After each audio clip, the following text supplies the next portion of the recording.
नमस्ते रुद्रमण्यव उतोत इखवे नमः बाहुव्यां मुतते नमः जाते रुद्रस्यैवा तनो रघोरा पापकाशिनी तया दशतन्वा सन्तमया गिरिसन्ता विचाकशीः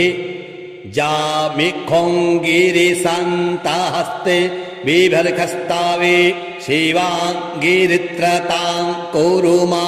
यज्ञं सीः पुरुखं जगत